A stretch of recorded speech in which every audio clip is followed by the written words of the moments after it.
Falafalahi atu hanei e tau wala tala tutupu ke latu mai awhiawhi nei. Whakamoli e niwe e tau waweheanga ke whakawhituianga whakatuwhono mai motu ko Papua New Guinea mai Amanaki Fuki ke whakatupe e Papua New Guinea e tālangang he whale whono whō. Ka matai e matangahua ke whakatuai e hiwi whō ke he matawhangi a Masele ke lata mai tau tangata fusika he motu. Ko e vese-veseanga he taha pepa whō kua whakahoho he tau tangata niwe ke tohi tau tala tu whakaholo ko he motu. Whakawase e sivianga he tau whalala he atu Pasifika mo e whakawhōwhōa i a Miss Samoa ko e Miss Pacific Islands. Ko e mga hala nei ni hanga watu ki ai ke he tau whakawhiawhia Krismasi, whiawhia mo ilioli wa malikisi hake tau muli Krismasi ki he motu. Ko e mahina nei ni hau kua atua e matua palemia ko toke tālangi ki Whileweia mo e whakatautonu e uina he takitaki e motu ko Papua New Guinea ko Peter O'Neill ke whakamōli e whakawhituianga he tau kautu ne wa. Talahau he palemia ko toke tālangi mahuinga ke lātu me tau motu he Pasifika ke whai matu takianga mo e tau motu lalahi. Ko e whanonga nei ni ko maike ke whakatautala ke he tau matutakianga mo Papua New Guinea, pia fuki me tau tupela matai ne kua tuku mai ke lata mo e tālanganga he whale whono whō. Koe hako i loa koula i takitaki he atu Pasifika i whafo mai he tau mtakau ne whakailoa e tau tūru ke tau Melanesian Hizagama. Ne ko whinatu ai ke ahia he pihia atu ki Papua New Guinea. Sila he madarahi he hako e tau se pihia e ia ahau ke maike ia ke paike ia o whakamlemani ke whinatu ai mo i ke sia ai.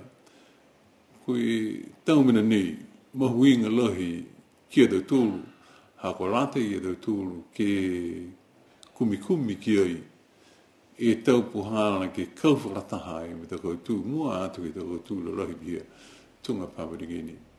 Ke mai ke kauwhakataha ki tonga hua, nā kai ni whakatwhono ke whakatwhono. Kua whitāni he whakatutala ke hohoko mai fuki whala tu pulotu ke langmatai atu ke tau whakaloanga nei. Mamna ke mauturu ke hau i tangata ke langmatai ke design e whai i Papua New Guinea, koe hawha ni we, puke whai vara ni we ia, hau e ia he madaulu taha, mahare madaulu he tau e apungi. Ke mai ke ia ke whatutala e whakakisia e tuanga he whanewhono. Ke mai ke ia ke taranga e tau pereni. A tō riua ki ai mo e whakakia ki ai. He takitaki ha Papua New Guinea. He whanawhana mo i au. Kai ke kua ku whakatase tupi tō rari ia ke moa taha tupi whuki. Ke raumatai e. Ni whakamōli a he takitaki a Papua New Guinea ko Peter O'Neill e tau maweheanga me whakatwhono ani we. Ke haho hewi a te semo, mo koe loa mai, koe motu ke hongfu mataha ki a nei, ko whai maweheanga pehe nei moni we. Kua ka matangahua tuai ke matawhangi a Masele ke whakatua e taha kolofo au, koe hewi mai whakaongaanga he tau tangata fusika he motu. Koe matangahua nei ne kua whai mangaho e lali ke moa, ke uta fuki ni ke tau tupe mo whakangahua aki.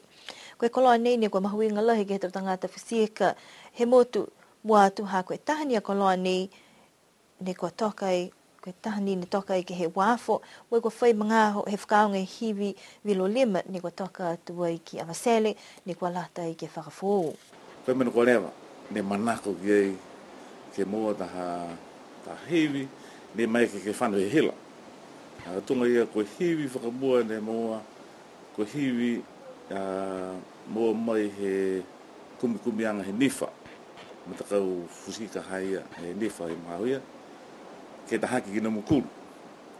Si tahaki mongoia ki na mukuru, si ai lanta tonu ke tu i na mukuru.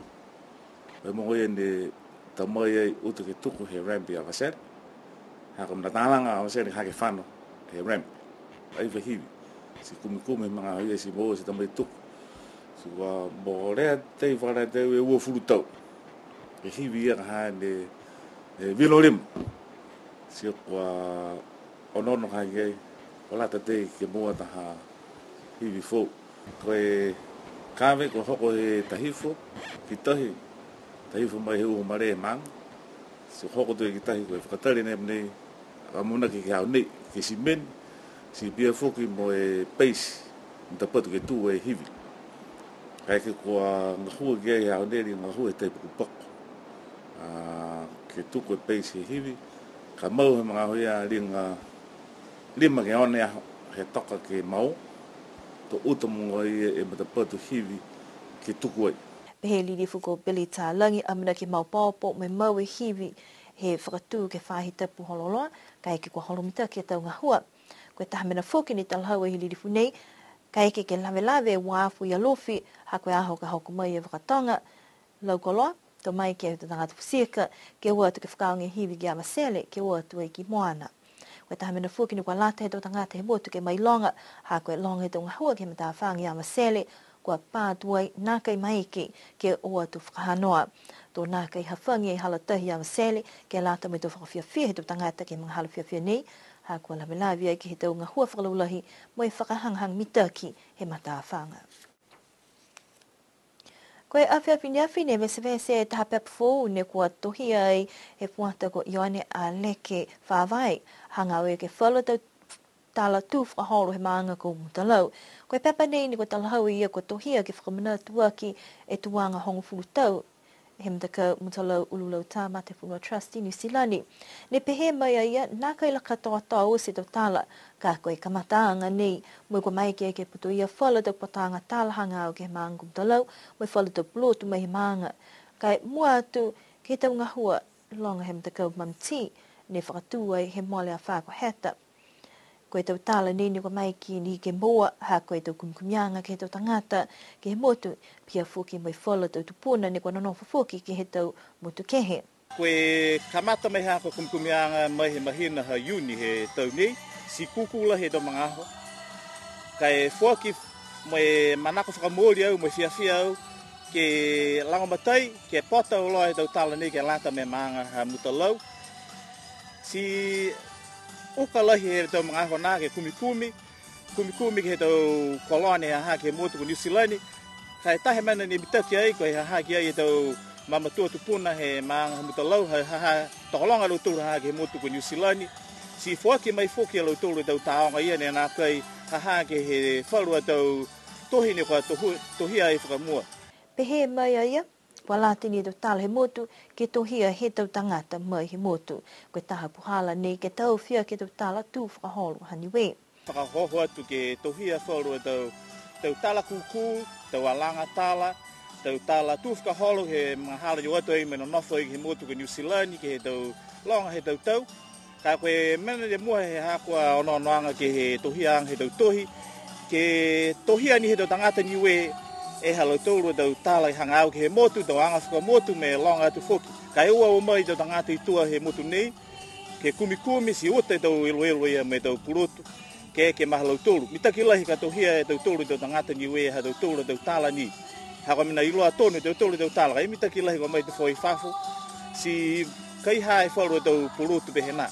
Koe pepa nei ne kua me pese ai ke he tā whakamanatuanga me takau mamti, ka pehe mai a Ioane, ke he e hana longa nanga ha kua hoko mai ke tamai pepa nei ke he motu. Ke he mai e longa nanga ha ko ke mahina ha Novema ne vevese tuhi nei ke he motu ko New Zealand. I Nepal, e longa na mori au ka hatunga pehe ka kua longa ne e mawhanasia mo e anga ke he motu nei ko New Zealand, ke he motu nei ko Niue, ke he tau mamatua ko mamori atu ka uho aki mo e whakamori e manako haku ke tamai ke vevese po aki ke he motu nei ko Niue hako e tau tala ia whakamata wheinga, laulahi e tau tala ia whakamata wheinga ke he maanga mo e tutupu ke he motu nei ko Niue to atu lautoru ke he motu nā ko New Zealand. Koe amana ki anga hana, to mai ke liu, whoki mo e whakatuai e tahamata kau tuhi mo e whalu tangata i New Zealand, ke whakahoho e tau atu hau, ke o atu me whakatu tala mo e tau tupuna, ke mo e tau tala mo whakamau hefo mai tau atu hau ni o haki mai. Nā kai longa lahi e langa ki he pepa nei, kai amana ki ke whakatu mau e malolo he tau atu whata, ke whakaonga tau lotu matala mo tau whia ke tau tala he motu.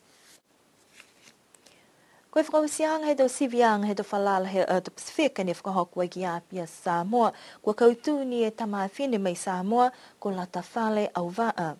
Kua kisia ke tau nei kua tōlahi e makaka he tau tangata ni kua tālangi tau siusianga sino, Mua atu ki he tau se tālanga mai he tau koloa whakamotu. Toko walu e a whine ni kua loto toa ki hukui halau tūra tau motu mai whakatatai tau ang whakamotu. Kua hawhangi me taha kuli au loa halau tūra toka mātai e whetoko mai whakatatai tau sianga sinu pā leo. Kua whalu tau pale ni kua sivia ki tau fufuta kehe kua ia ni kua mua atu e mitaki he tau se tālanga mai tau koloa motu moa e Miss Samoa. Tau se pā leo ni kua mua atu whaala moa i whoki e Miss Samoa. Kua pale ni kua video i ke he tau kupeanga hila internete kau tua Miss Nauru. Ko ia ni kua mua te matawhiawhia mo mahani tangata kua viri kia he toa whini ki sivianga moa e he ta mawhini he tutolo kua Miss Niwe nina nema ia. Koe pale ki ha whini kua mua te mitaki ke he ta mga aho pukiata whina tua i Miss Fiji.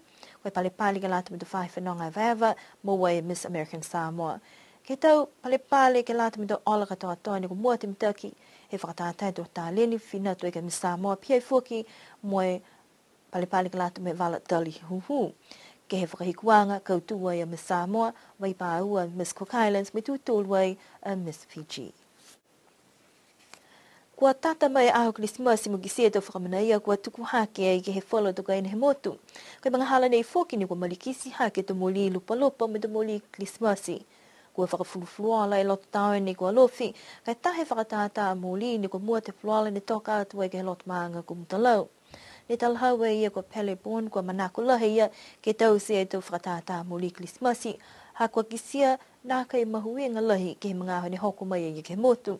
Ni kamata ia ke tau uawe hong mataha mai hane tupu whakahanga i lahi he tau whakatata. Kua mai ke ia ke tau mai paua ke tau moli ni kua tālanga mai Amerika he talhaua ia. Ni kua nā kai mai ke pala heuha mai tūhangang mita ki whoki kai ke vela lahi matala. Koe kakanu ni kua tau se ia hakoe manako ke whakawhiawhia ki tau whānau he motu. Ke ono me whiawhia lau tolu si kua whitai ni he kisia toko long he tau tangata ni kua ua tu paua ki ai ke nanofo mai nawa atu ai ke he tau mōli. Pehe mai a pese ni koe tau mōli holo he hila ai mua te mitaki he kisia whiawhia he tau whānau. Koe whakatau tonu ia ni kua mua tu. Si manako lahe ia ke whakatu mau e tau whakaroang pene ke tau aho i mua. Hawhangi tau whakatata nei ke ua tu tangat ke kiskis ai mai amana ki e talahu ia ke manuena e Christmasi ke aniwe whekai. Whakauasi mai hina ia hatu tōlu a tau walatala tutupu ke lata mai a whewhinei, pia fōki ke lata mai tau nei ua whehong mawha. Whakau e lahi ke hamtola kau whalataha mai ke tau walatala tutupu, he tau kotoa, mai amana ki ke whakatu mau pia fōki ke he tau fōu. Nonofwa, manuena Christmasi, mai tau fōu maniwe whekai.